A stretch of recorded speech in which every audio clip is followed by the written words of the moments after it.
public servants, including political office holders, and 50%. Before I left, we had cleared some of the arrears, and I'm happy that my successor is still clearing the arrears. So, Mr. President, as I'm rounding up, I wish to say that you have before you a Nigerian that has been tested in all rounds of human endeavor and is willing and ready to serve. I thank you.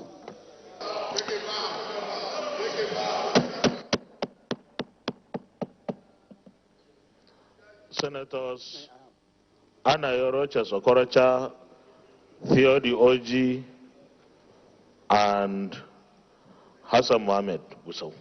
In that order, please.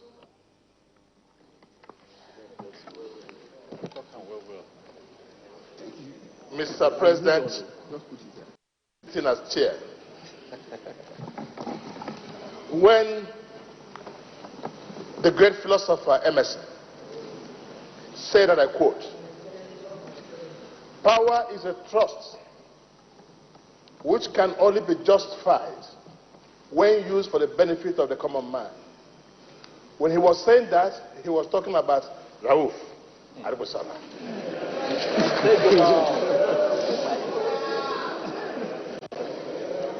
And if there's one aspect among the nominees who can look at the Mr. President of the Federal Republic of Nigeria, because no man is perfect, and peradventure Mr. President makes any mistake in any decision, this man will tell him, just like I would do. Only two of you.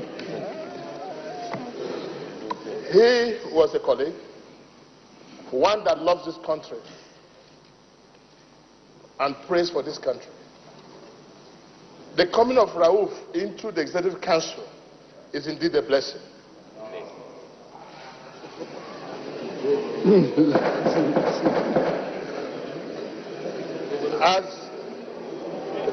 As a colleague,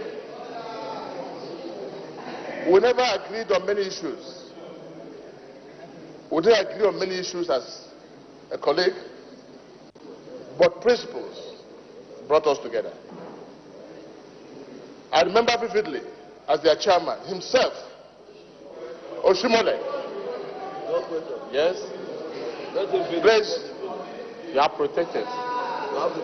You have the protection of the chair. Himself, the governor of Kaduna, Erufai, Oshimole, that all of you know about, and most of the governors. He particularly talks nothing but about the unity of this country and how we can all move Nigeria forward. So my friend and my brother and my colleague, there's a laid down rule here that in this whole country, Nigeria, only senators and women should be allowed to take a bow and go. I've accepted that, and the matter became worse even when they are limited to leader and deputy leader speaking on my behalf against my wish. Be that may, I want to plead with my colleagues that though this man is not a senator, but he had made senators. May you please, and he's very gender sensitive.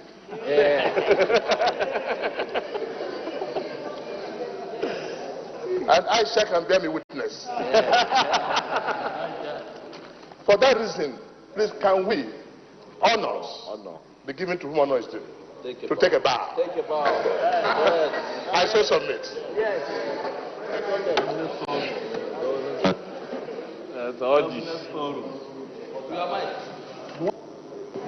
Senator Theodi Oji.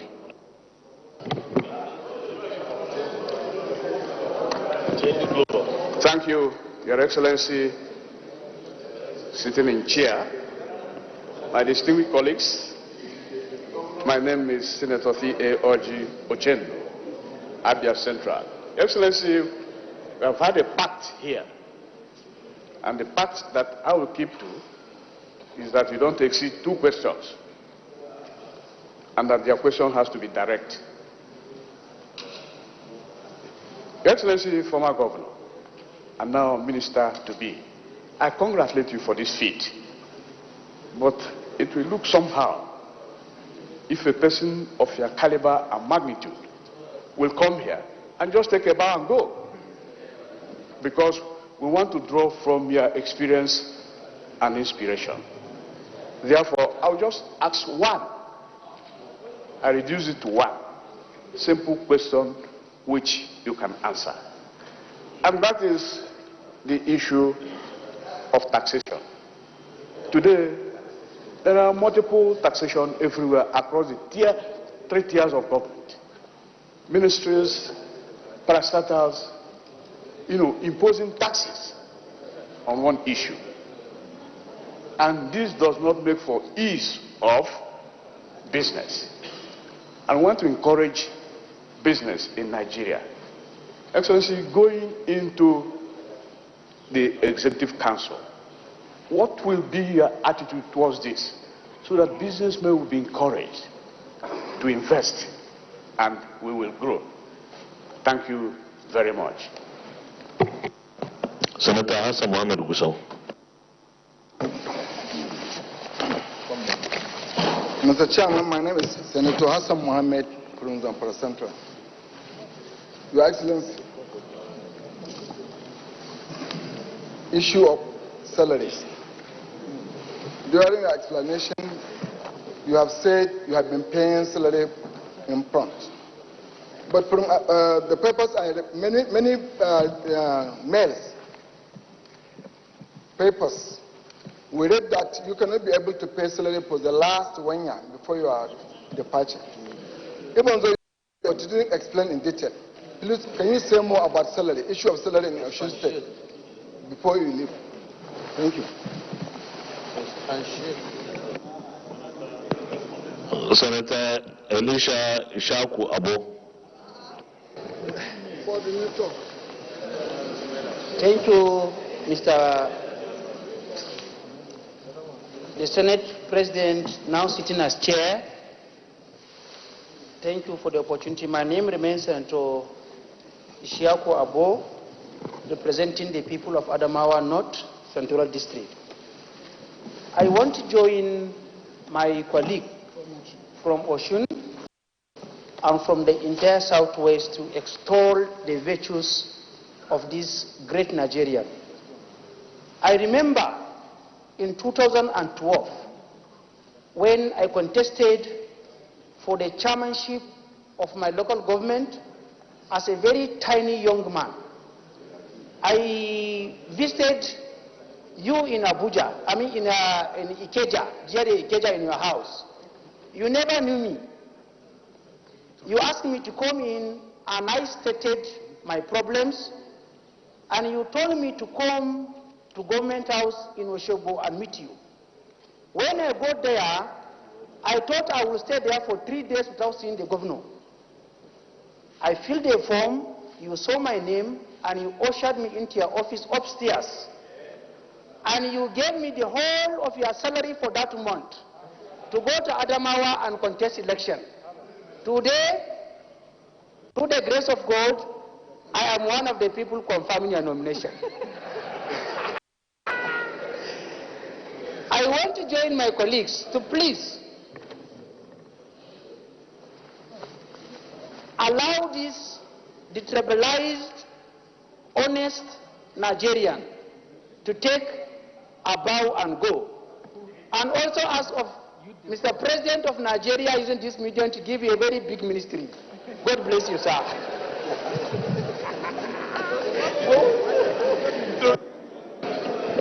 You can respond to the questions raised. I can respond.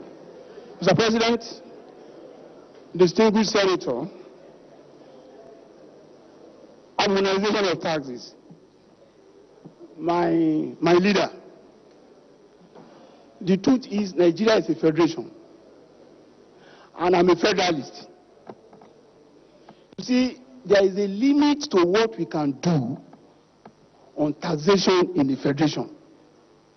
Let's be clear on that. However, I understand where you're coming from, and I agree with you. But I will differ slightly. I wouldn't have loved to go into this because it's going to be controversial. We have left the rich men in Nigeria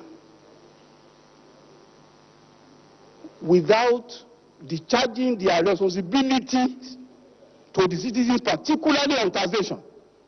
So I'm going to pioneer privileged taxes for those who have huge resources or wealth from which Nigerians must tap. If I go into this, there might be some ill feelings in some quarters. I won't go deeper than that. I will recommend serious taxation for wealthy people in Nigeria.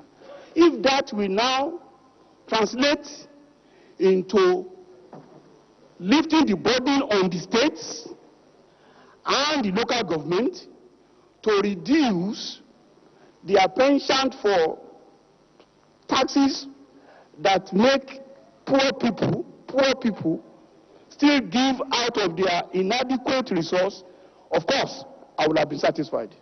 So I will advocate a just taxation system that will breed inequality in our polity. Salary in Osun, I want to repeat again, clearly, that the narrative on salary in Osun is either mischievous or based on ignorance. Nobody can pretend that the Nigerian economy did not suffer a huge downfall from 2014 up until when the current administration came in with some palliatives to support it. Of course, Osun was quite hugely affected. Why? We had invested heavily in infrastructure that was totally neglected before. And I must add quickly, probably people don't know this. Personnel cost alone on my revenue, both statutory and generated, was 63%. Personnel cost alone. There is a history to that. Osun was taken out of Oyo. Before that, Osun provided close to 70% of the senior civil servants in Oyo, and were all asked to move. So, Osun civil service population is huge, but it's top heavy. Whereas levels 1 to 7 that constitute 72% of the public servants, they take less than 1 billion. While the top cat, the fat cats in level 8 and above, who are less than 30% of the civil servants, take over 2 billion. So I was therefore forced to do interesting balancing.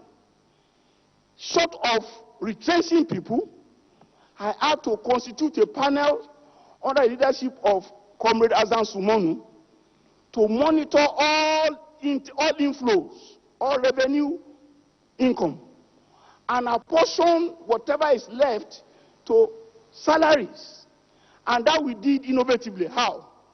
We knew that officers on levels 1 to 7 cannot even survive on their salary if fully paid. So we pay them their full salary, not only officers, even pensioners. Pay them their full salary. I never owed anybody on levels 1 to 7 a dime of their salaries. Officers on levels 8 to 10 had 75% of their salary throughout my tenure. And that ended July 2018, please. We stopped any partial payment to anybody in July of 2018. Don't forget I left in November 2018, but we stopped this part payment by July. We are stabilized. It was only those officers on levels 12 and above that had to earn $50 salary between July of 2015 and July of 2018. That's about salary. On testimony, I thank you. I've forgotten, please, I'm happy that you have reminded me. I give glory to God. Mr. Chair, the nominee has only 5 minutes left. Especially to be thanked is Ashwara Tinubu, who tutored me in being light-hearted and kind to whoever comes to me for support. Excuse me, please. Distinguished Senators Basiru Surajuddin Ajibola, Senator Oriolo Aderele Ademi, and Senator Francis Fadaonsi, in that order.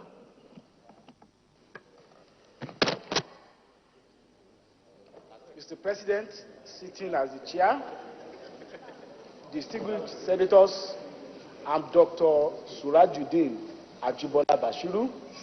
I extend courtesies to distinguished senators. I must say here that it is paradox of democracy that I'm here sitting in this adult chamber on hearing confirmation of somebody who is my leader, my mentor, and my benefactor by the grace of Almighty God. I served under him throughout the 8 years of administration in Osun. So the story that he's telling is a story that brings pleasure to us, that with meager resources, we were able to see what we can do to alleviate, particularly the mass of our people, not the bourgeoisies. And I will say that for those that talk about salary, I stand here to say that as commissioner in second term, my take-home pay total is 184,000 naira. None of us commissioners got an official car, and I did not stay in official accommodation. I served in the first term as Honorable Commissioner for Regional Integration and Special Duties. I was also the chairman of Consultancy Board. In the second term, as Attorney General and Commissioner for Justice. One salient challenge that we have as black people is how do we harness our resources? How do we get finance to bridge infrastructure deficits? By the time we were to get government in Osun, he made it clear. He said, Bashiru, if in 2 years we could not make any impact in infrastructure development, we should apologize to Osun people and we should just leave government. And of course, the month that the government took over, we learned that 1 billion was taken in overdraft before we came in to even pay salary. And yet, we have projects that we need to do. So, told us, we don't have any choice. We have to raise money by deficit financing to ensure that we accelerate financing of projects that will impact on the economy of our people. What did we do? We had 2 options: to go by way of commercial lending or to open our books to the public and go to the public sector. Money market, capital market financing, and that is the route that we took based on the parameters of the economy of Nigeria in 2011 and 2012. So when, as he has narrated, 2014 challenges came, of all the parameters changed, and then we had to adjust the way we have done. But that did not stop any of our projects. I'm happy to announce to you, and I say it proudly here, that I feel satisfied that I've worked with my leader, with my mentor, and I feel satisfied that when we are confronted about stewardship, we are happy that God has used us to assist in lifting, particularly those people who have never had opportunity of enjoying government patronage. I thank you, colleagues, for the honor to allow him to bow and go. Thank you, my leader.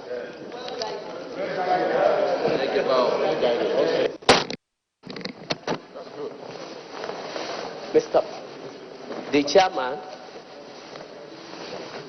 distinguished senators, I want to thank God for giving me this unique opportunity. I don't know if ever I will have the opportunity of recommending this man standing before me today, because he is my mentor, is my role model, is my leader. Even though we schooled together in the Polytechnic from year 1976 to 78 before I left for University of Ife. But it is a common saying that human beings do change.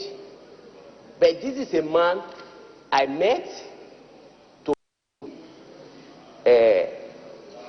a fighter for the downtrodden masses, right from 70s, and he has not changed up. In 1977, we had to do our IT student industrial training. Without seeing each other, there are a lot of placements in Southwest. Only 3 of us out of the whole lot of students from the Polytechnic choose Kano without seeing ourselves. So we are 3 that went to Kano to do our IT. Incidentally, we didn't know anybody there. We have never been there. And we had to be sleeping in only one single room with a 3.5 bed. So anybody that wants to eat dinner will not sleep on that bed. You will sleep on the mat. It's an interesting thing. And where we used to trek from, is it Bonfire to Brigade? Every morning. Later, after 30 years, I was a general manager at Osun when my friend's mandate was returned to him and he came as the governor of the state of Osun. On his coming, I was surprised the way he managed the state. In spite of the meager amount of money coming to the state, he quickly realized that international interventions could help the state. And he even went for credit to pay the counterpart fund of all the international intervention in the state of Osun. And apart from the fact that Osun State, among all other states in the Southwest, was chosen for rural access and mobility projects, throughout my 35 years working with international organizations, World Bank, French Development Agency, Islamic Development Bank, and so on, I've never come across a time when the bank came up to say that a project run by a state is the best in Nigeria. By April this year, the World Bank, and I'm saying this knowing fully well that everybody in the world, in Nigeria, are hearing me, including the World Bank themselves, they came up and ranked Osun State RAM, which Ogbeni was running as the best in Nigeria. To this, I want to take the privilege of being a senator today to say that Ogbeni Rauf Aregbesola should take a bow and go. Thank you very much. Point of order, Minority Leader. Mr. President, Order 59-1.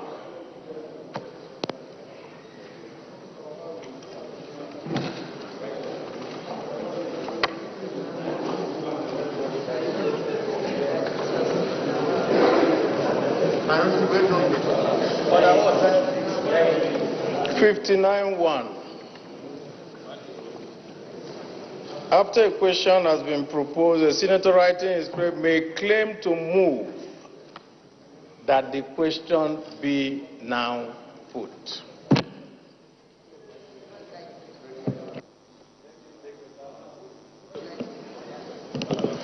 Let the question be seconded, the motion. Senator Francis Fadaunsi, second the motion.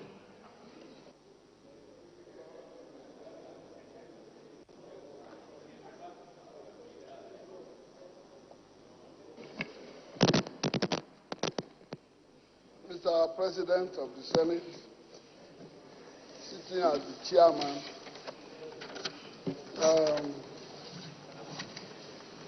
I second the motion and that the question be asked. After my own.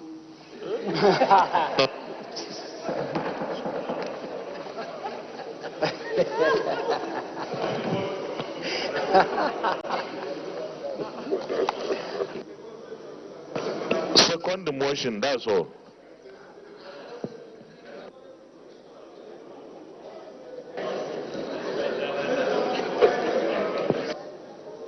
So I can go here.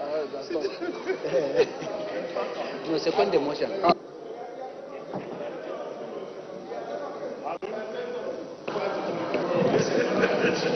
Okay, those in favor of the motion that the nominee takes a bow and go, say aye.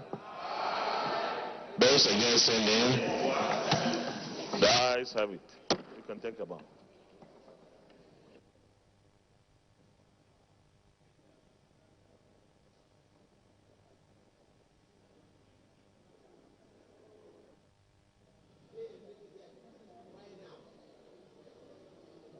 Rauf Al-Rebeshola, the nomination from Osun State, has now taken his bow and is trying to leave the red chamber. He has answered quite a number of questions from the senators. The ministerial nominee, while presenting his speech, says he believes that being in a position of power, especially such a position like a ministerial position, demands service to humanity. He is very much interested in inclusive government. He said he believes that he is going to contribute towards the fight against hunger, poverty. He's going to contribute towards the promotion of peace and improved school enrollment. He says he will recommend what he called privileged taxation. That is just taxation. That's a taxation that will be able to bridge the gap between the rich, between the poor and the rich, the haves and the haves not. But then, that followed a question by Senator Theodore Ojo. How does he feel about harmonization of taxation in Nigeria? But then he said that because Nigeria is a federation state, well, most states have different policies and taxation systems, so it might not be easy for Nigeria to have a harmonized taxation. But then he is now calling for what he termed privileged taxation. Well, what he meant when he was explaining that, the fact that that privileged taxation means the wealthier you are, the more the taxation you pay. And he says it's going to be very, very effective. And then he also explained the fact that school enrollment is very necessary if a nation wants to eradicate illiteracy. And then he said, well, he gave inferences when he was governor of Osun State, how he was able to improve on education, school enrollment. And then he has dispelled some, what he described as rumor. Some people who say that when he was governor, he did not pay workers' salaries for 1 year, but he said those things are just rumor, as he presented statistics of his accomplishment as governor of that state.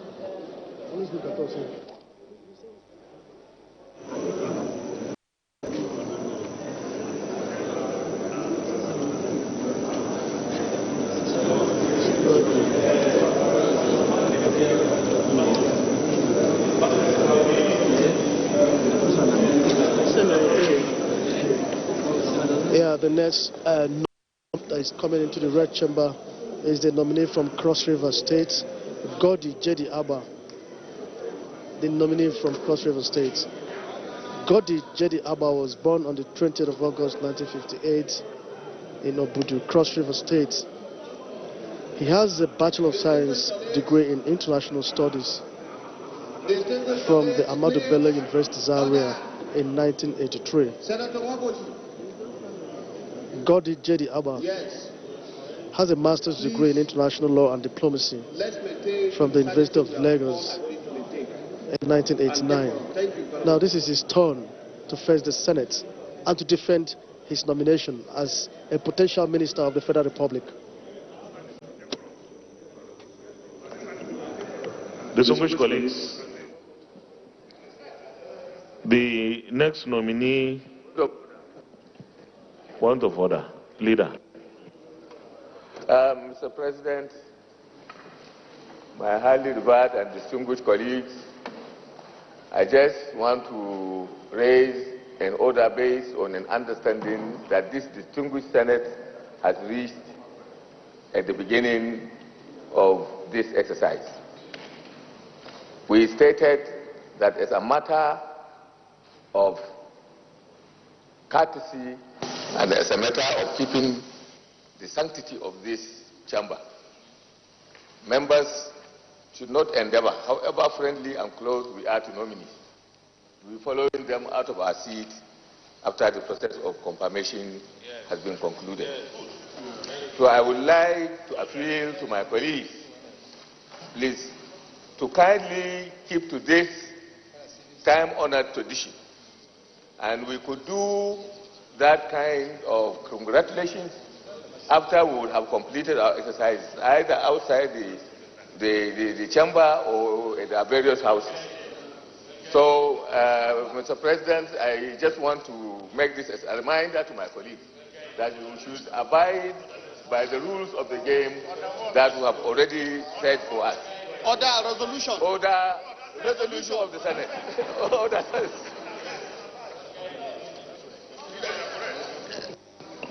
Thank you very much, leader, for reminding us. Actually, you didn't need to come under any order. You could even go ahead to remind the Senate the understanding we reach amongst ourselves that when nominees are screened and they are on their way to exit, we don't have to go and be shaking with them. You can even take adverts if we want, if they are friends or mentors or whatever, or we can visit them after we close. But maybe it's better we don't do that. So your leader is not an order. I don't think you need to have an order, but this is an understanding and a reminder.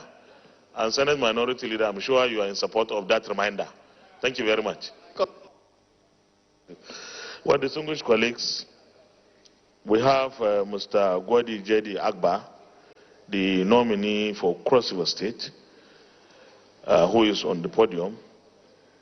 Mr. J.D. Agba, on behalf of my colleagues, you are welcome to the Senate chamber, and the copies of your CV have been distributed to all the senators here. And therefore, we have read, but you still can go ahead to highlight those areas that you feel the Senate needs to take a special note of. In addition, if there is anything that you have omitted from your CV, you are at liberty to talk to those things. Once again, you are welcome to this chamber, and you can now address the Senate. Senate President, sir, Deputy Senate President, all principal officers of the Senate, distinguished senators, ladies and gentlemen, I thank you, Mr. Senate President, for the opportunity to stand here and address these hallowed chambers. I first of all will thank God for giving me the opportunity for being in good health of mind and body to be here today. Otherwise, I may not have been here. I also thank Mr. President for finding me worthy to be nominated to serve in his cabinet in any capacity. My CV is before all of you, I am aware, but I'd like to recognize the presence of the senators from my state, beginning with Senator Dr. Mrs. Rose Oko, Senators Geshom Basi, and Senator Sandy Ono. I also recognize the presence of other senators from other zones whom I know here, like my great friend, Senator Efan Yuba, Senator Greg, Senator Rosas Okorocha, Thank you, sir.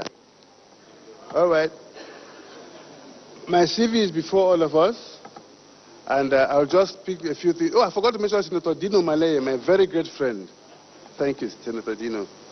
I have served this country in several capacities. I first went to secondary and primary schools in my place called Ugoja. I went to secondary school in Merenol Secondary School, Ugoja, in Cross River State.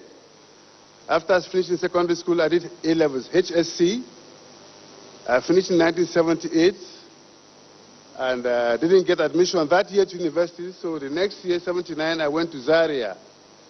I attended a School of Basic Studies, Zaria, for 1 year, after which I entered the main university to study a BSc degree in International Studies.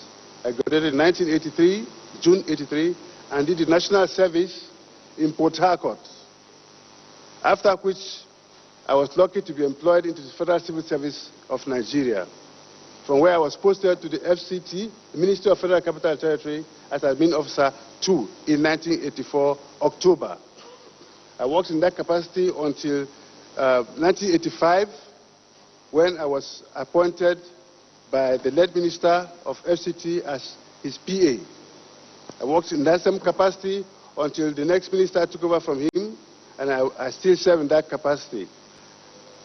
By 1985, between 1985 and 1989, I served in that capacity. By 1989, I was seconded again to the Ministry of Foreign Affairs, where I served under the Minister of State for Foreign Affairs, Ambassador Zachary Ibrahim, as his personal assistant. And finally, I served Alhaji Hassan Hadeja of blessed memory, who was Minister of State for Petroleum in 1993. That's when I joined the NNPC after that service. Having joined the NNPC in 1993, I was deployed to the Department of Crude Oil Sales and Marketing as a pupil officer. I headed the marketing and sales, head of gas and marketing and market research. I rose to the rank of Group General Manager in 2010. And that responsibility was very enormous. It entailed marketing crude oil for Nigeria. It is not sale of crude oil, it's marketing crude oil. There are two different things. Marketing entails packaging the entire product and putting it in the market and making it available or making it possible for other groups to buy it. When I took over, or when I resumed as GGM, Nigerian crude oil was basically sold only in Europe and the United States of America. The market was limited. However, we discovered that other crudes are coming in, like Americans discovered shale oil. And shale oil was competing effectively with our crudes and depreciating our prices. So we had to look for a way of packaging our crude properly to other areas. We had to look for open markets. I went to Asia. We started selling to India and China. We started selling to Malaysia. We started selling to Turkey and Brazil. You will all recall that it is within my area, my time, between 2010 to 2014, that the markets, our crude started penetrating those areas. And we made so much profit that at a point, the profit was so good that we opened crude oil, excess crude accounts, because there was so much money already generated by from sale of crude oil, which is the main stay of our economy. We had to establish excess crude oil. I'm not discussing what happened with that figure or those few monies, but we generated that figure based on the ingenuity of my team, not just me. We put in place a system whereby from the wellhead of crude to the sales end, revenue was generated and went directly to the federal government account, federation account, without tampering. So crude oil sales, for instance, is not cash-based. It is sold on letters of credit basis between the Central Bank of Nigeria, which is the receiving end, and the Federal Reserve Bank of America. So no cash transactions take place instead of crudes. It is instrument-based. If, for instance, crude oil is allocated to a company and a board, it did not pay money to any Nigerian bank. The Nigerian bank only served as a corresponding bank to confirm that these monies are available in a bank in Europe or in America, and it can be called upon. If that crude is lifted and within 30 days is not paid, this money can be gotten from this bank, which is a reserve, which is a confirming bank in Nigeria. Also, I want to remind us that within the 4 years which I served, there was no question of non-remittance of money to the federation account. All the states shared money each month for the 4 years. I'll allow us ask as many questions as possible now, Mr. Chairman, sir.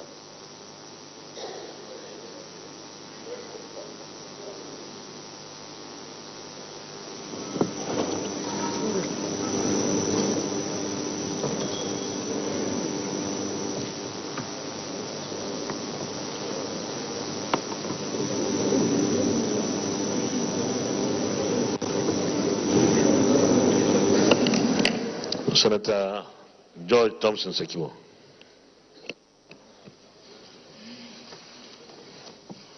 Mr. President of the Senate at the chair sitting, my distinguished colleagues, I am Senator George Thompson Sekiwo. I represent Rivers East Central District. Two simple questions. Because of the area you are coming from, that is why I'm asking this question, to learn from you. On daily basis, on regular basis, we hear explosion of pipelines all through the country, especially in the Niger Delta region, resulting in waste of our petroleum products, resulting environmental devastation, and also consuming lives and properties. What do you think is the cause of this incessant explosion, and what is your remedy to curb these excesses? That is question number one. That's two questions. Question number two. We heard that you were retired 5 years earlier than when you're supposed to retire by Honorable Minister Dizeni. What actually happened? Can you enlighten this chamber? Thank you very much, Mr. Chairman. Senator Ezenwa Anyewuchi. Thank you, Mr. President, seated as the chair. My name is Ezenwa Anyewuchi, Imo East Senatorial District. Mr. Nominee, there's no doubt that you've been a major player in the upstream sector. My question is, Nigeria runs a mono-product economy. Do you think this is sustainable? The over-reliance on oil, do you think is sustainable? If not, what ways can we diversify our economy?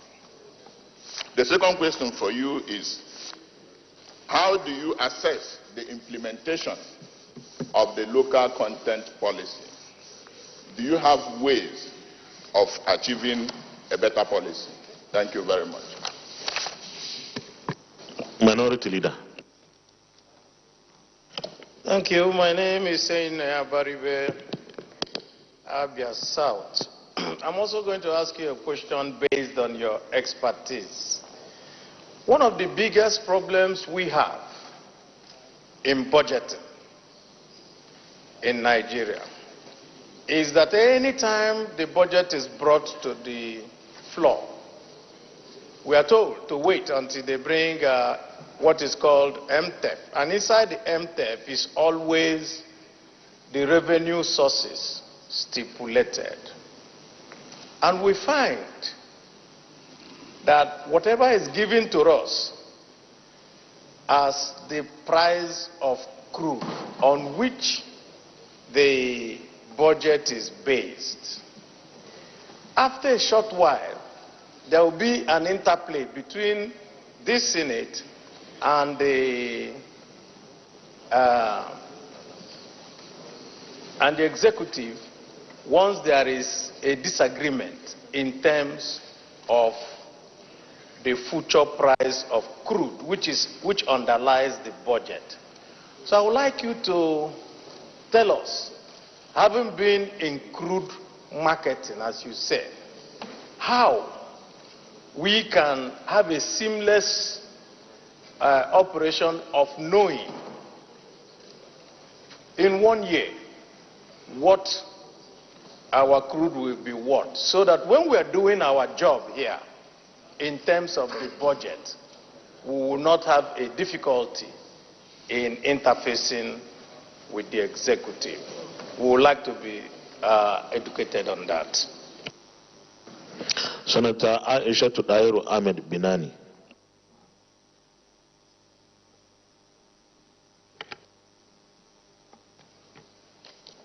Thank you, Mr. President. I'm Aisha Tudairu Ahmed Binani, Senator representing Adama Center. Mr. President, my distinguished colleagues, I want to crave your I want to crave the indulgence of this Senate to allow me just 1.5 minutes background to my question, because this nominee is one that, going by his CV, I see that he has spent like 21 years in an industry that is the economic backbone of this country. Quickly. I don't think you need 1.5 minutes to read background. You may take a reasonable time just to ask the question. Thank you, Mr. Nominee. Congratulations. Early this month, NNPC issued letters of award for contracts to exchange crude oil with refined imported petroleum products. That is whereby companies are allocated crude oil supply for exchange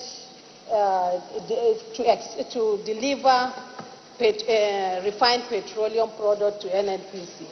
But in the light of the report of NITI, Nigeria Extractive Industries Transparency Initiative, it says that in the previous contract of same, there was a revenue loss of at least $600 million due to discrepancy in the crude oil supply and the refined product delivered. And it said that it has also identified an outstanding liabilities of about $498 million in another operation from on the delivery of refined petroleum product and another $90 million through NNPC's use of lower or revised pricing at the point of payment instead of the higher price at the point of purchase. Even though NNPC announced that in 2017, 3 crude oil firms have agreed to pay back $184 million for on the delivery of refined petroleum products. You and I and every member of this chamber know that this amount is infinitesimally meager compared to the revenue lost by this country in the oil and gas industry. So going by your experience, assuming you are being confirmed by this Senate, and the Baba said, man the petroleum ministry, what measures will you put in place to ensure that to eliminate or eradicate totally this under-delivery, revised pricing at the point of payment, and discrepancy in the value of crude oil supply vis-a-vis the refined product delivered? Secondly, how will you tackle the sharp practices in the industry, especially in the areas of transparency and accountability, in managing the affairs of oil business activities from survey to production, to refining, to marketing, and meeting the demands of Nigerians and revenue generation to the country without any leakage. Thank you very much, and I wish you the best of luck. Chief Whip. Thank you, Mr. President, sitting as chair. My name is Ojo Zakalo, representing Abia North Senatorial District. My question will be, if, Mr. Nominee, if you are able to make the Minister of State in the Petroleum, how are you going to allow us to refine all the 2 million barrels we are selling by a day? Because we are losing money by exporting those 2 million barrels instead of refining it here. And how are you going to use your office if Mr. President finds you worthy to be the Minister of State Petroleum to stop us from selling our crude on COB basis? Because having been in crude oil marketing, I know that you know that we are being cheated by selling our crude oil FOB basis. How can we initiate to sell this crude oil on CIF basis so that all costs charged, and we'll be in charge of loading, we'll be in charge of shipping, we'll be in charge of everything so that we can get benefit of everything? Thank you very much. You can respond. Mr. President, sir, I'd like to start from the last question. Crude oil sales internationally is done on 2 bases. CIF, that's cost, insurance, and freight, as well as FOB, free on board.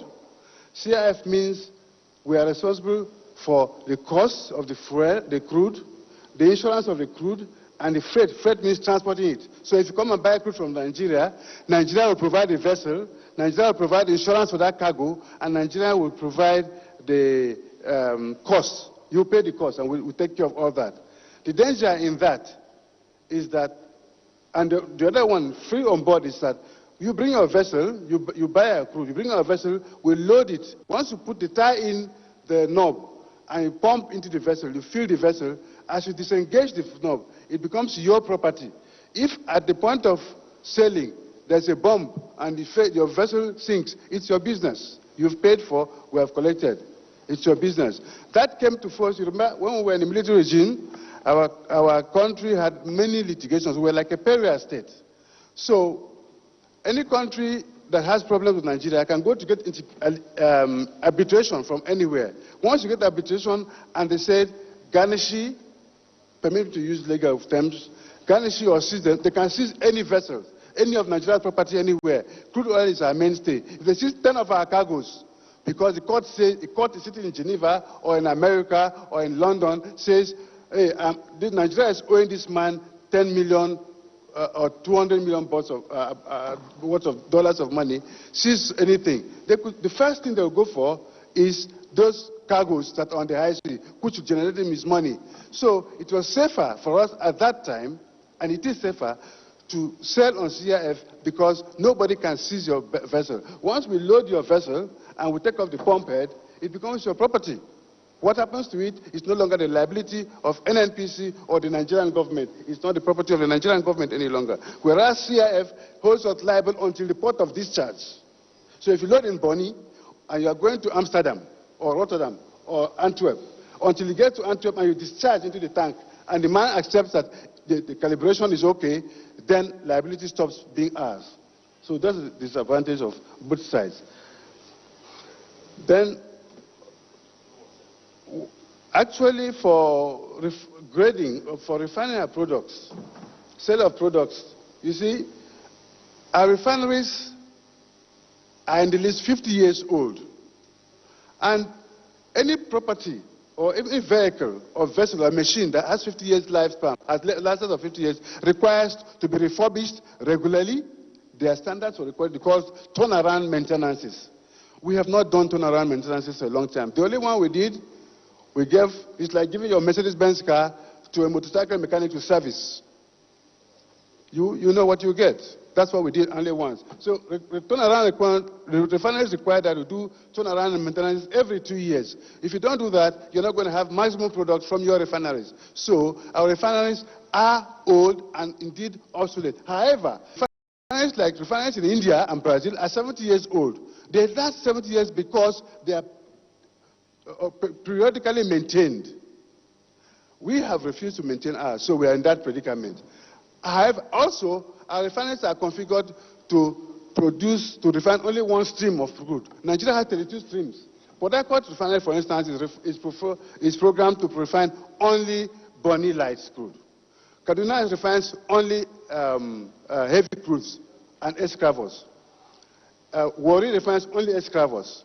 So for Kaduna, for instance, we take escravos, and when escravos is not producing, we import heavy crude from Venezuela. We used to import from Venezuela. We take a cargo of light crude, which was is sweet crude light, take it to the port of Curaçao. Curaçao is a big deep sea port in that area. And then they bring their own one cargo of heavy crude. We exchange by calibration, and then bring it to Warri, then pump from Warri to Kaduna for refining. And that one line has not worked for 10 years as I stand, I check to you. For 10 years, it has not happened because the pipelines are not available, and the crude exchange program could not work. So if we need to assess, to correct that program, we need to reconfigure our refineries to produce, for one refinery to have produced like 3 grades of crude. We'll have more products. We will now shut up the reason for importing crude. If, for instance, we configure Warri refinery to take in Ima, escravos, and Kwaibo, we have 32 crudes anyway produced by Nigeria. So if Warri processes 3 crude streams, Port Harcourt processes 3 crude streams, and Kaduna produces 3 crude streams, we'll have more products locally. We won't need to import products, and therefore we'll bridge the gap between importing and at a shorter price and paying extra for those services, which we call subsidy. However, if we must get to that stage, we should first service refineries and reconfigure them. Reconfiguration is just an extension of the refinery to make it capable to accommodate 3 crude streams rather than 1 stream or 4 crude streams as you want it, which will solve our problems of importing products and getting into the problems we have today. If we have enough local products, we can wet the country enough sufficiently to be able to meet our market demands. Now, I was asked a question about, somebody called it local content, the distinguished senator called it local content. I prefer to call it Nigerian content. Because it is Nigerian, we're not local, we're Nigerians, and it's for Nigerians. So the essence is to encourage more of our Nigerian companies and Nigerian citizens to participate in the oil industry, not just heavy participation.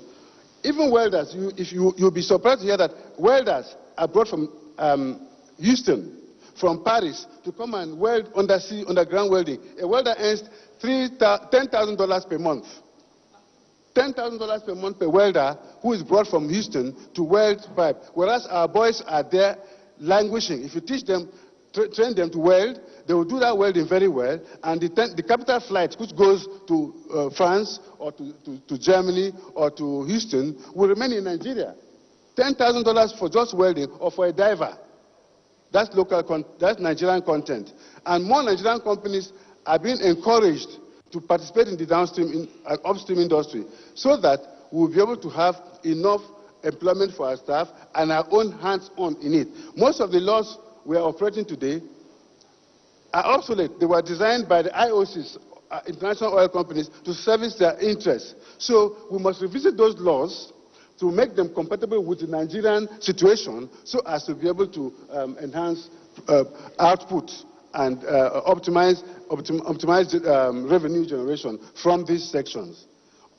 For pipelines, our pipelines are as old as our refineries, and pipelines are made of metal. Crude oil is corrosive, so it corrodes. Having used one same pipeline for 50 years or 45 years, it will certainly corrode. So when it's corroded, it's easy to penetrate. If you just hit it with a stone, you can bore a hole and you can draw up pipe, and then it spills. It also, when the crude oil is pumped under high pressure, So with that pressure can burst a pipe, and environmental degradation and all of that will happen. Apart from crude theft itself, but degradation due to aged pipelines. The solution to that, for me, is that today, in advanced oil economies, there are new systems of pipelining. We don't have to use those metal pipes. They are highly calibrated fiber pipes, which you lay. It takes 6 hours to bore a hole on those pipelines. So by the time you spend 6 hours trying to bore just a pinhole, you will have suffered enough. You can't steal. Secondly, it won't burst to degrade our environment. These pipelines are laid and they are connected to a control room, which is somewhere else. As soon as there's a tamper on that pipeline, it triggers an alarm at the control room. And then a drone will generate from that point and go to that place. It may not come with arms and fire and kill people. It comes with water, hot water. It goes to that area. If a man is trying to steal there, they pump hot water. The drone will drop hot water on your body. And for God's sake, nobody wants to be burnt. 1. 2, it will not burst our pipelines any longer because it's not corrosive. It is high fiber. So if we relay our pipelines and reconfigure them with control rooms, we can easily check what's happening from wellhead production to meter end and tank heads. So if we have that done, we don't have present problems with stealing fuel or broken pipes or environmental pollutions. It will at least abate. Finally, about my career and my retirement. Yes, I retired voluntarily, as it were, from the NNPC 5 years before my year of retirement. First of all, I was Group General Manager, Crude Oil Marketing. For some reasons, well, posting in the service is normal. You can be posted at any point in time. I was redeployed from Crude Oil Marketing Division to a newly created redundant position called Business Management. Good enough, that was good. Well, management has reasons to deploy anybody at any time. It was not as a result of fraud, discipline, or indiscipline, as the case may be. Maybe I was required to do some things I would not have done. I don't know. But I was deployed, and I went in there. Having stayed there and being redundant, I was still very young, and I'm still young and active. That can be satisfied to. So, in every way, yes, sir, up till now. Distinguished Senator. So, I was that way, and a law of politics came to me. I wanted to join your trade, so I ventured into politics. I retired and joined the gubernatorial race, and I failed woefully, which is natural. You failed the first time, you failed the second time, you may succeed the third time, but I failed woefully, and I went back to my shelf and continued doing my farming, started doing farming, and stayed on the back line and did what is called sit-down look. And by the grace of God, I find myself here to serve my country in whatever capacity I'm given to serve. That's... Distinguished colleagues, the next set will be Senator Matthew Rogide, Senator Tolo Odebi, Senator Dino Malai, Senator Said Alkali, and Senator Ibrahim Bomoy.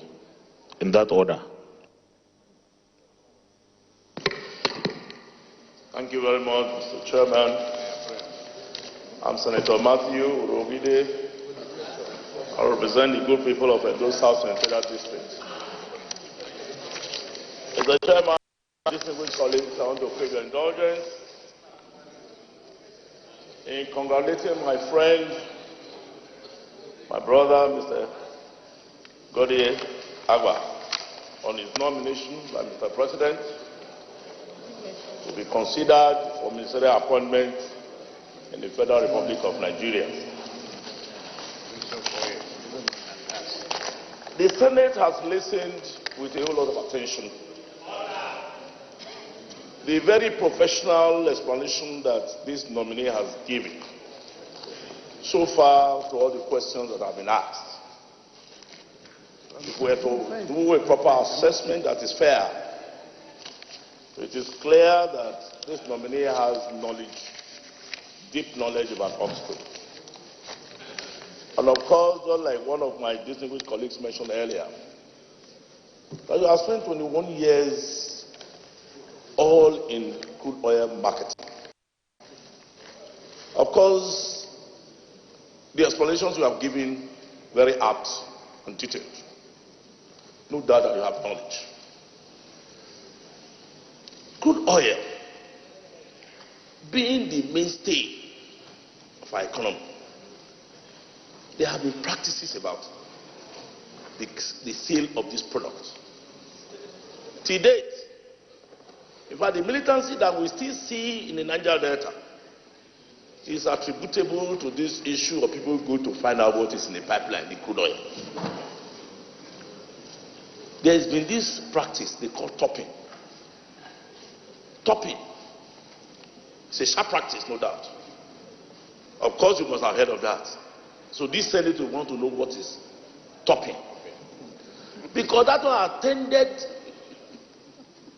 of course, to preclude this country from getting its due share or its rightful share of returns from the sale of these products. I want you to look at that against the backdrop of those that are responsible, particularly the companies that have been appointed to do our export inspection. They are very specific. It is gratifying to note that as we speak, none of these companies has any subsisting agreement for the government of Nigeria because their agreements have not been renewed or revised. Therefore, this issue of topping comes to bear. So please, you explain to the Senate. Number two, there has been a whole lot of controversy over subsidy. Even those who are sympathetic with those international community have said, oh, remove subsidy. And for us here in Nigeria, this Senate, we have come up with several motions on this issue of refineries you just explained, vis-a-vis the importation that we are doing of PMS. That again has robbed off of huge sums of money that we would have used for development in other areas. So, I have to tell us very clearly, because if you are sent to the Federal Executive Council, the onus is on you to advise the government what we should do about subsidy. We are spending trillions of naira. And again, that is fraught with a whole lot of fraud. So what is your position on subsidy? Thank you very much. Thank you, Mr. Chairman, and Bedu Chingwe colleagues for this privilege. Senator Tolu. Thank you, Mr. Chairman. Fortunately, he just asked most of the questions I wanted to ask. But if I can ask the nominee, Senator Ashatu asked you earlier that the differential in the supply of crude and what we get is not reciprocal, and that there's a differential there. And you as the chief marketing operator for the NNPC, how is that being handled, and what is responsible for that, and who oversees that? Thank you.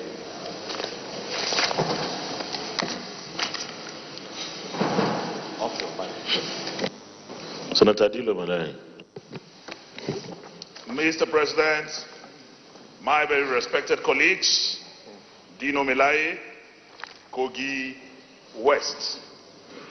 Mr. President, sitting as chair, my colleagues, I want to start by congratulating my brother and friend, and I make bold to say one of the very few exceptional square pegs in square holes nominee from Mr. President, who also I congratulate as one of the nominees without EFCC or corruption baggage. Mr. Nominee,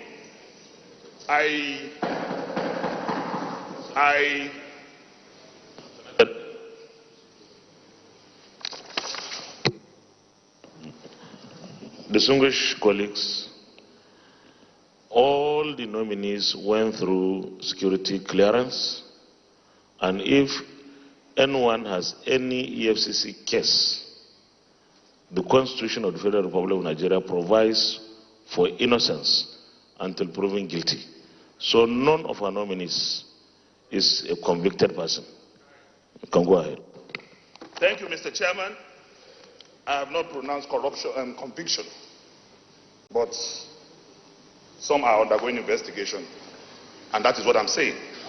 Mr. Nominee, I want to say, share of favor, that I quite appreciate your response on the issue of pipeline vandalization. I wanted to ask you, but I'm very satisfied with your response, and especially with the international best practices that you are acquainted with, hoping that that will be adopted if you become the Minister of Petroleum. And we pray the Almighty God that God will touch the President and anoint the President to make you a substantive minister.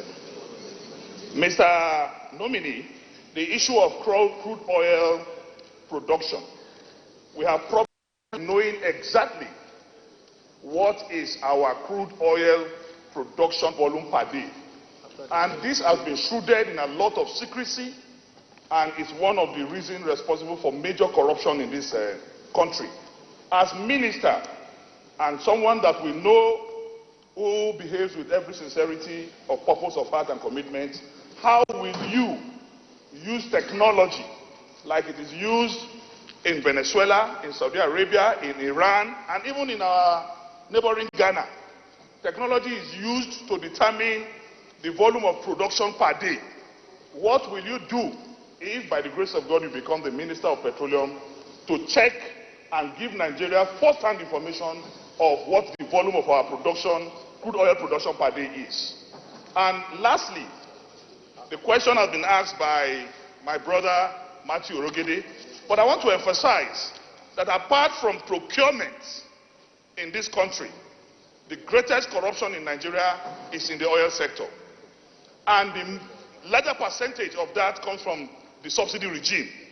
I want to buttress and elucidate that we will want you to profile what is your understanding of the subsidy regime and what is your position on subsidy. Thank you. Senator Said Al-Ghali.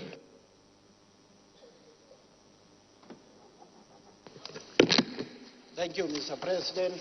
Sitting as chair, my name is Said Al-Ghali, and I represent Gombe North Senatorial District of Gombe State.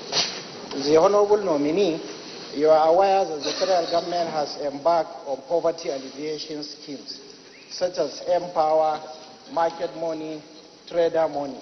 But yet, the poverty level is still extremely high in the country. What will you advise the Federal Executive Council? Is that what more need to be done to alleviate poverty in Nigeria? You know, in our campaign, we have promised Nigerians that we are taking the country to the next level. Thank you. Senator Ibrahim Mohamed Bouman. Thank you, Mr. President. Distinguished colleagues. My name is Ibrahim Mohamed Bouman, representing Yobe's House. Mr. Nominee, I want to deviate from the questions, the pattern of questions being asked by my colleagues. According to your CV, you have been in the public service for at least 10 years. So, Mr. Nominee, you are aware recently the President inaugurated the Northeast Development Commission. So if you find yourself as a minister in the supervising the commission, what will you do to enhance the efficiency of the commission? That's it.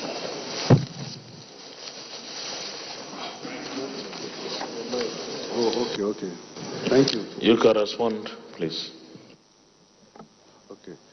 I would like to start with the subsidy issue, which is very topical. Subsidy or crude oil product importation and distribution is a commercial activity. It's an economic activity based on commerce. And for profit, it's profit-oriented. Nobody goes to the market and buy products to come and dash. And product imposition is highly capital-intensive. You need at least $20 million to import 3 or 4 cargoes. No Nigerian bank will give you $20 million without a guarantee. So if I, for instance, I borrow money from the bank, go to import products to distribute in Nigeria, and then my landing cost of this product is $8 per barrel, or per liter, per liter.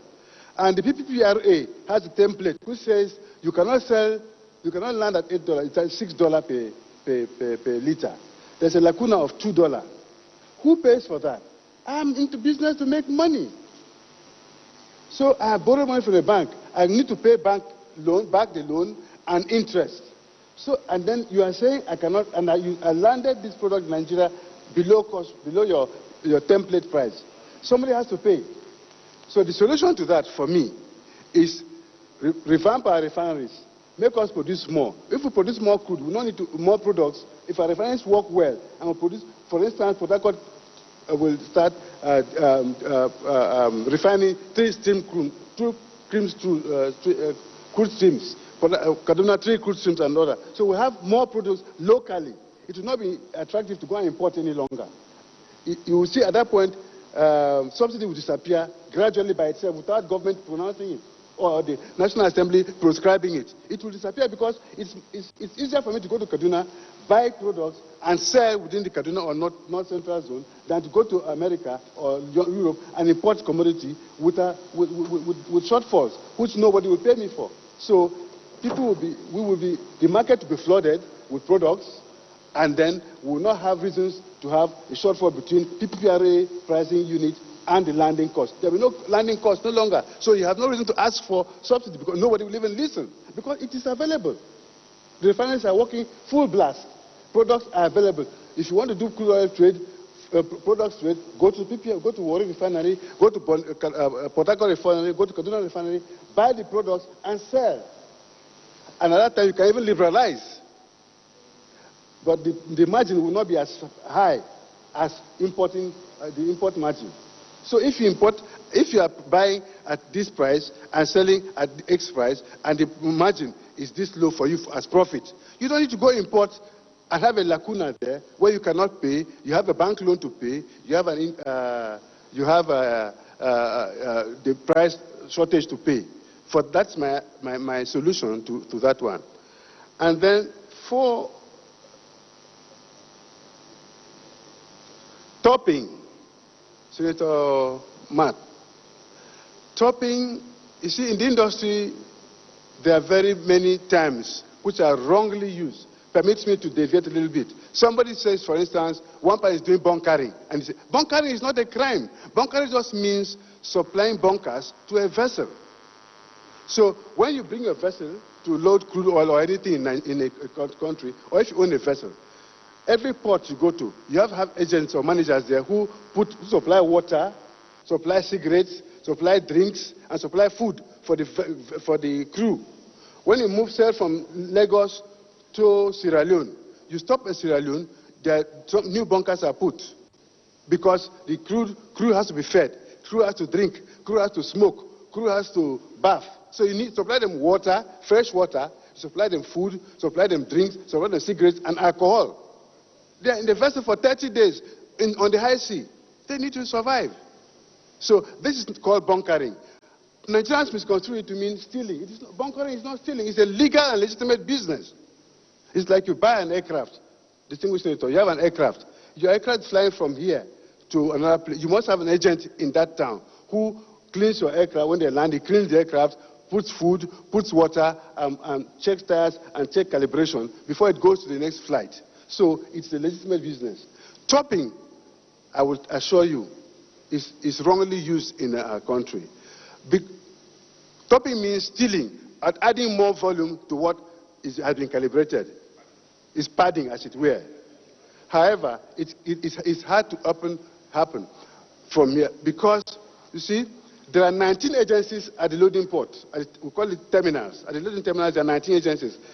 There are all of them, custom, immigration, and all of the 19 agencies. When I was there, now, if I were there today, I will add one more agency, Inland Revenue Services. They should join them.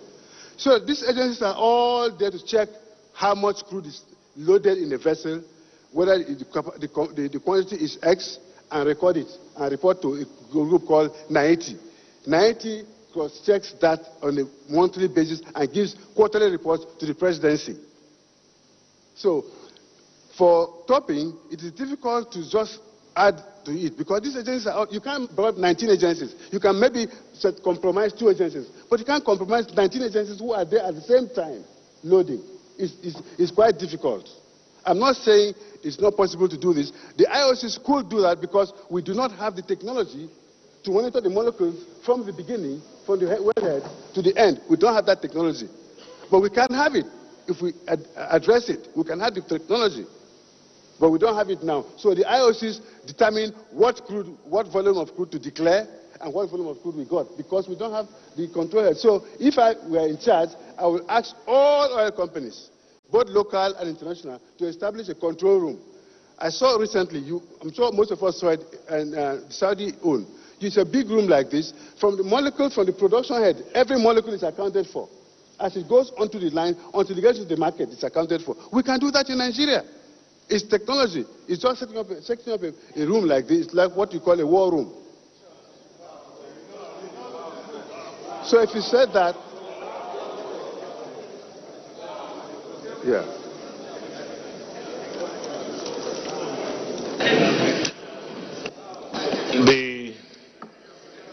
The BSP, Senator Ross Okoji Oko, Senator Geshambasi, and Senator Sandy Ono, in that order.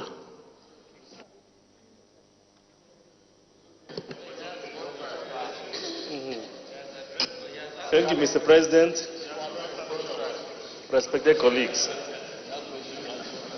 First, I want to thank Mr. President for this nomination. This is a very good nomination. He is a known quantity. As we say in law, this will be a fellow who knows where the bodies are buried. I want to congratulate you, Jedi Agba, for this nomination. I don't have a lot of questions for you. I have heard and seen the mood of my colleagues who say you ought to take a bow and go. Yes. And I subscribe to that. But before we get to that stage, I want to commend you for the education you've given to us. With respect to the interlink between the subsidy regime and our refineries. I have always taken the position that there is no need for us to continue with this subsidy. All we needed to do was fix the refineries, and that's what you've told us today. I have seen many people in NNPC, in your circle, who think otherwise, because they believe that we ought to continue with this subsidy regime. So I thank you very much. I pray that Mr. President will put you in a position where these ideas, could be put to use. Now, having said that, let me also add, I come from the Niger Delta. There are a lot of us who believe that most of the oil companies that are doing business in that neighborhood, they ought to have their offices, their headquarters in that same neighborhood, so that they could provide employment opportunities for these people. Even in this Senate, and I believe in the House of Reps, many a time, several motions have been moved along those lines. But till date, nothing has happened. More especially, there's an issue that is raging right now. Mr. Nominee, please listen to me. There's an issue that is raging right now in Delta. It has to do with Nigerian gas. They are also threatening to move their headquarters from Warri Efru in Delta State elsewhere. I am seeking your commitment. I didn't say where it's going. Elsewhere. I am seeking your commitment today as a nominee that in the event you become the Minister of State Petroleum, as somebody else has canvassed, will you commit to me? I must say commit to us. Will you commit to me as a representative of the people of Delta Central that you will not superintend over the movement of Nigerian gas from Efru elsewhere? And would you also commit to see to it that those companies that are doing businesses there in Delta, rather than take their headquarters elsewhere, that they also ought to come back to the Niger Delta area to provide jobs for our teeming unemployed youth? Thank you very much. I congratulate you for this nomination.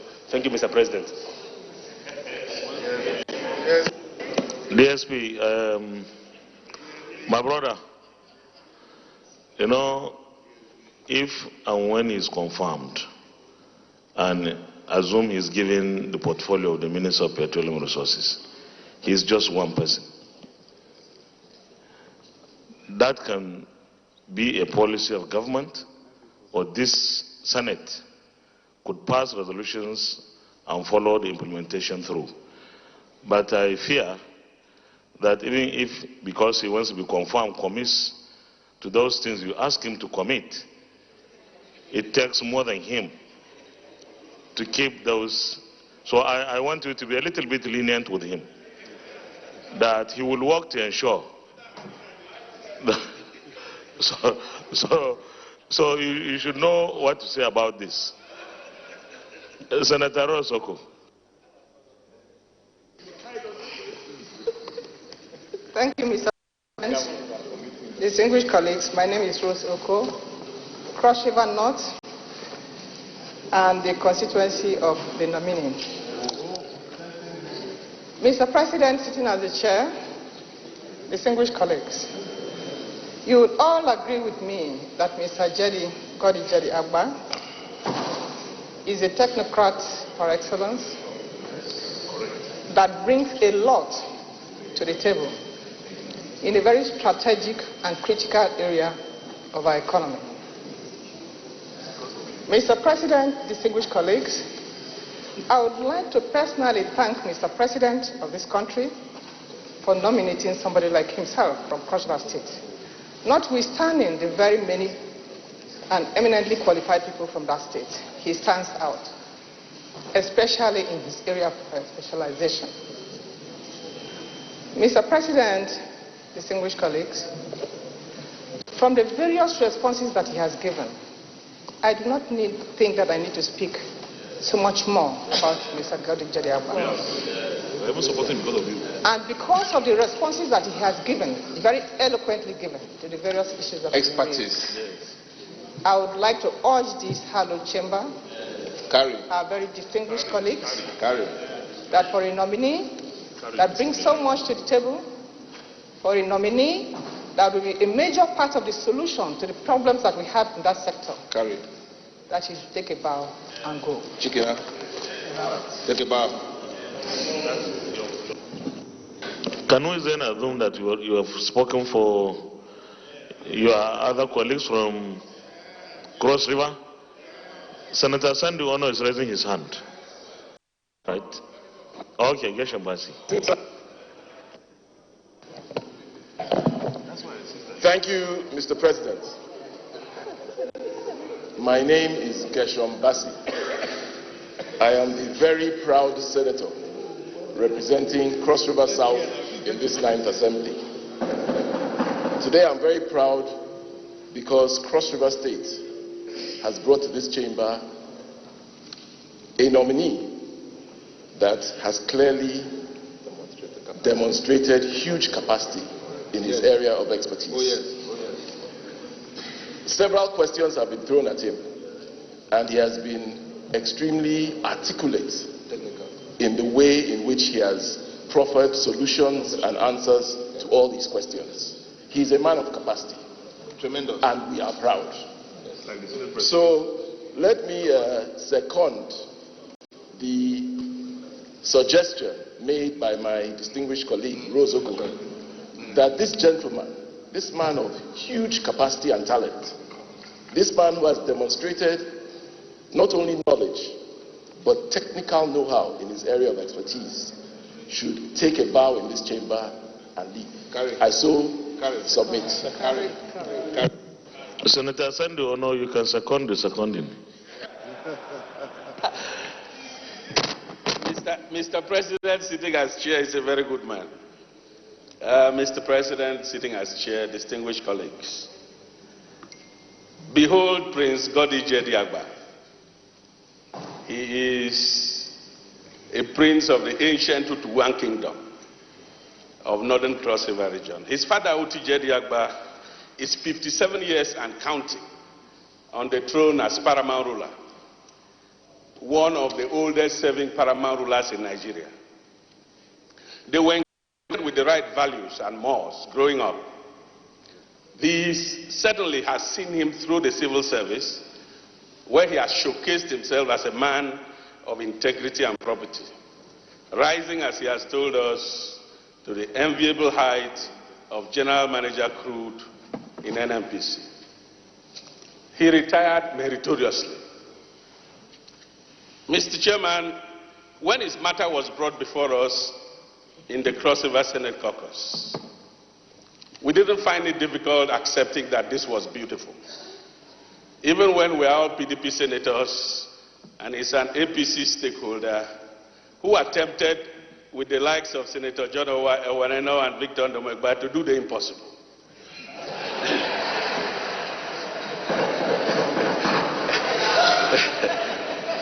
Mr. President, sir, the rules of the Senate, our own Senator Rozoko, described him as an okay guy. So we present to you an okay guy, a gentleman of cosmopolitan broad-mindedness. God has the capacity of relating all Nigerians without bias, regardless of ethnicity, geography, or religion. He is ministerial. He will do well in that office. As you can see, he has the right head sitting on the proper neck. And because the sauce that is good for the gander is good for the goose, is also good for the gander, I know that you would allow him to take a bow and go. Thank you. Well, before he responds to some of the questions, excuse me, I'm tempted honestly to propose that we crown Senator Sandy Ono as the orator of the Senate.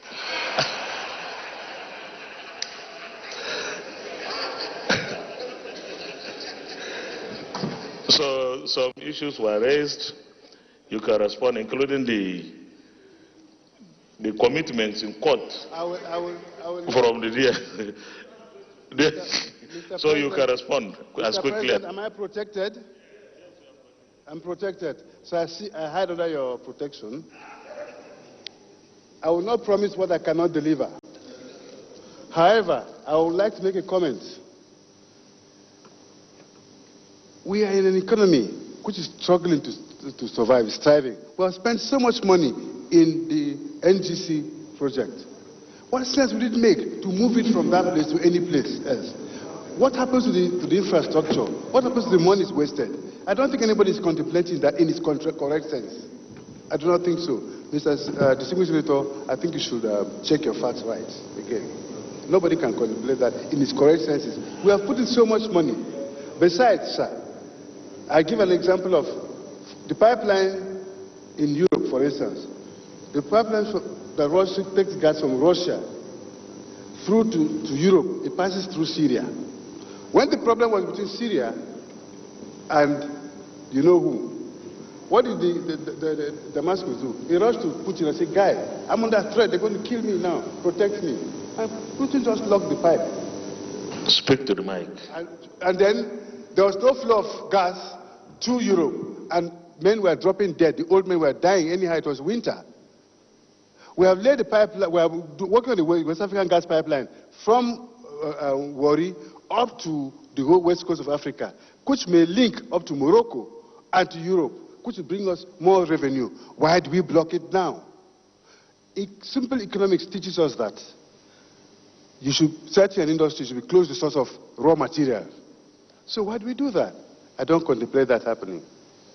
I would not pretend over that if I had an opportunity to, but I'm hiding under the president, Senate President. Thank you. Well, distinguished colleagues, for those that had wanted to ask their questions, and if I indicated, and there are about 10 of our colleagues, unfortunately, we have run out of time, and also the mood is that the nominee has answered most of the questions put to him, and therefore you should take a bow and go. Is it the view of the Senate that he takes a bow and go? Those in favor say aye. Those against say nay. The ayes have it. You can take a bow.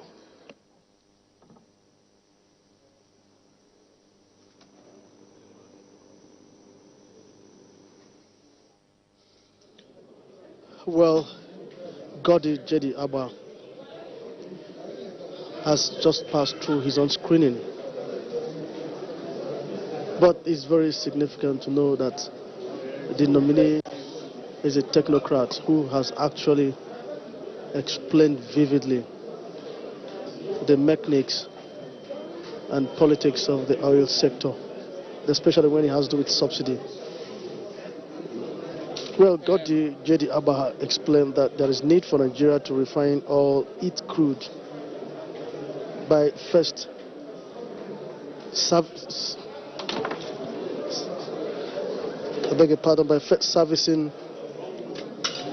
Nigeria's refineries, configure them so as to enable them refine more than one type of crude. JD frowned at the level of compliance with local content policies. Well, he hopes that there's need to revisit laws guiding Nigeria's oil business so as to give more Nigerians a room to be in charge of some of these technical areas. He also said he's worried at the persistent pipeline explosion in Nigeria. But then he said that the best way to check this pipeline explosion is by Nigeria turning to calibrated pipelines, that this will stop the incidents of pipeline explosions because the highly calibrated pipelines are not corrosive in nature. Well, but he is also of the view that some of our refineries, the one we have most times, they are just built in a way that they can refine only one class of crude. He said when Nigeria has about 32 crude, so there's need to reconfigure the refineries and give room for refining more crude types.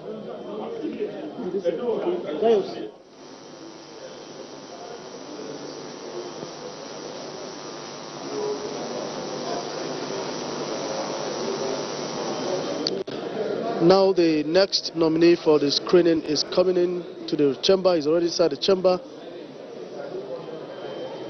Coming in closely to bow before the chair. He is the nominee from Jigawa State, Suleiman Hassan Adamu, the immediate past Minister of Water Resources. Suleiman Adamu was born on the 19th of April 1963. He is a civil engineer and a project management consultant. He has a Bachelor of Science in Engineering from the Ahmadu Bello University, Zaria in 1984.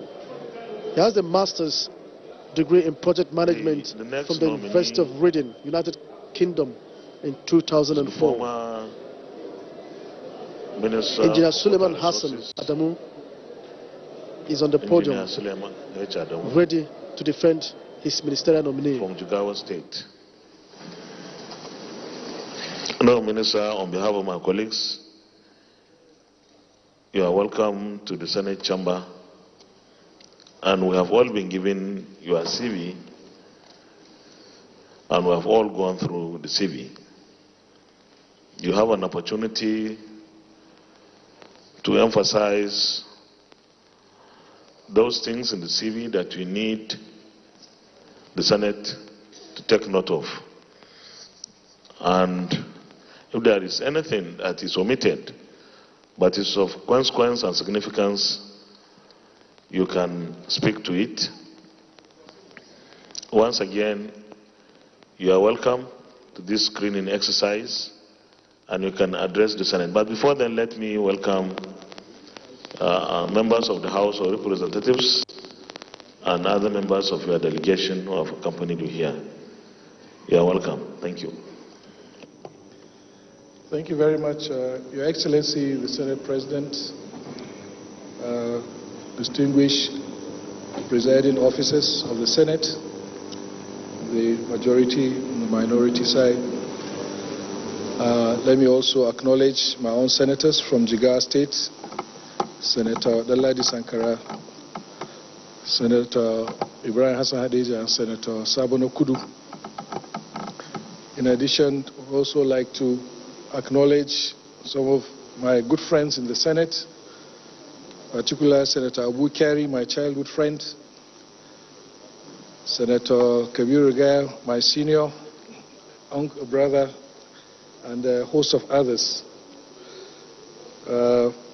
Let me also seize this opportunity, Mr. President, to thank all those that have joined me here in this hallowed chamber, starting with my wife, Hawa, and my members of my family, my colleagues, my cousins, members of the House of Representatives from Jigawa State, led by the chairman of APC in Jigawa, Chairman DG Voice of Nigeria, Osita Okechukwu, and a host of others. Forgive me for not mentioning.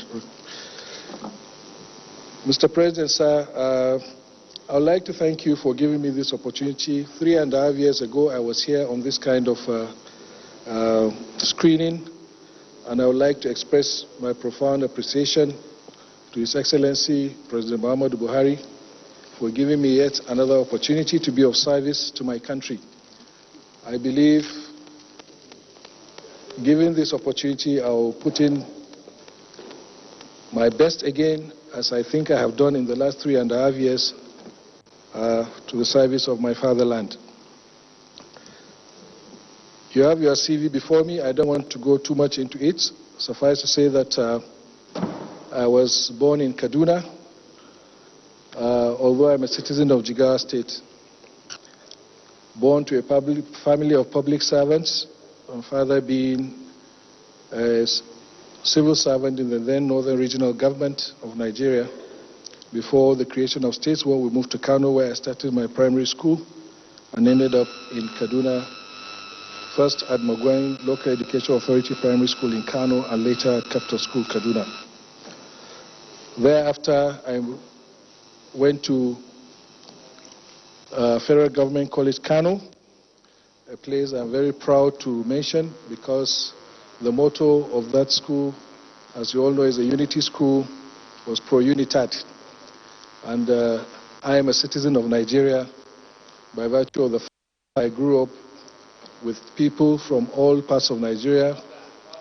And I can say without fear of contradiction today that there is no state of the Federation that I do not have friends and people that I call brothers and sisters. In fact, I am the president of the Alumni Association of that school, and by virtue of that fact also a very active member of Unity Schools All Students Association. My working life, I started in public service, first with Federal Capital Development Authority in 1985, and then I moved back to Kano, State Civil Service, under working with Water Resources and Engineering Construction Agency. In 1990, I received my professional practice license from CoreTV, which encouraged me in 1992 to move out of public service to start a practice along with my friends, where we set up a consulting firm that has been in existence to date. We did quite a number of projects, including supporting the well-known Petroleum Special Trust Fund program between 1995 and 1999, where I was a principal consultant responsible for planning and design and coordination of many infrastructure projects, especially in the water sector.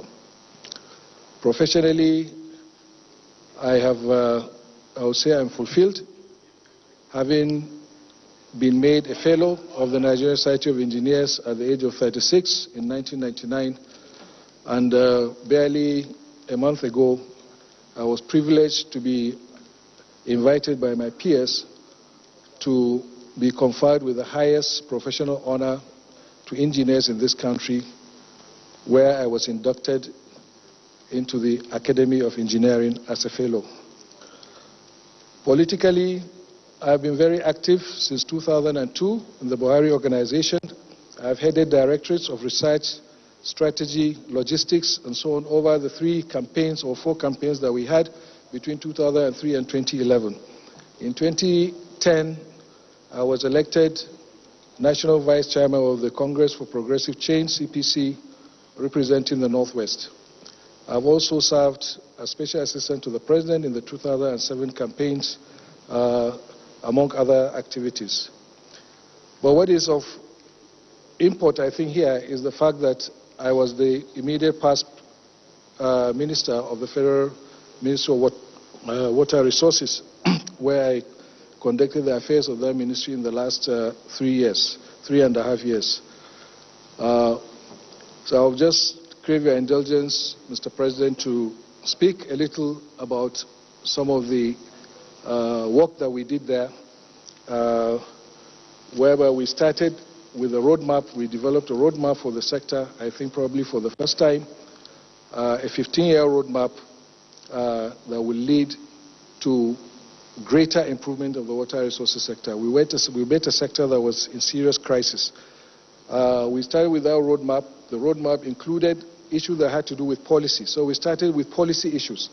We started with the issue of reviving the water resources policy, the national irrigation and drainage policy, as well as the national water resources bill, which was successfully passed by the House of Representatives, but has been pending before this important chamber, and which I hope that the 9th Senate will give adequate consideration to ensure that it is passed, because it is very, very critical to the rejuvenation and revitalization of the water resources sector in this country. The roadmap also comprised a program for water supply, sanitation, and hygiene that would see to Nigeria achieving the Sustainable Development Goals by the year 2030.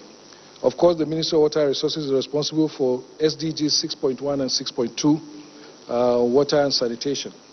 And Nigeria didn't meet the Millennium Development Goals, so we had to bring up a new strategy to ensure that we achieve the Sustainable Development Goals by 2030. Accordingly, we initiated a new program which we call Partnership for Expanded Water Supply, Sanitation and Hygiene, which has started working. While the program is ongoing, we are working first with 2 states, but we have 22 states that have subscribed to it. The idea is to have a collaboration, strong collaboration between the federal government and the state government to ensure that the targets 6.1 and 6.2 are achieved. Along the way, we also developed a new roadmap for making Nigeria open defecation free by 2025. We developed a new WASH action plan in collaboration with development partners, which led to President Muhammadu Buhari declaring a state of emergency on the water supply and sanitation sector in November last year. And before I left office, we were already working on a new launch of a new drive following the Indian example to make sure Nigeria is open defecation free by 2025. I would like to say that before I came on board, several communities were open defecation free, but for the first time in 2017, we were able to get 1 local government open defecation free. And before I left office, we have had 10 local governments in this country that are open defecation free. And now, with the with the state of emergency being declared, we are seeing states coming up and competing among themselves to ensure that Nigeria is ODF by the year 2025, which is a healthy development. On transnational development, transboundary waters, Mr. President, we have continued to champion the need to revitalize the Lake Chad. Mr. President has been vocal and has helped tremendously in bringing the issue of Lake Chad on the roadmap. You probably recall, some of you, that we had a very successful conference in February 2018 on revitalization of the Lake Chad, and now we are getting a lot of interest the world over on the way forward. We have also been very active in our activities in the Niger Basin Authority and the Lake Chad Basin Commission. And since I was in office, Mr. President has been the chairman of the Summit of Heads of State, and I've been the chairman of the Council of Ministers, and I've been steering the affairs of those two organizations. Still on transboundary waters, we have also been able to revitalize the Hadija Kamadugu-Yobe Trust Fund, and we are now working assiduously to ensure that we are able to read or to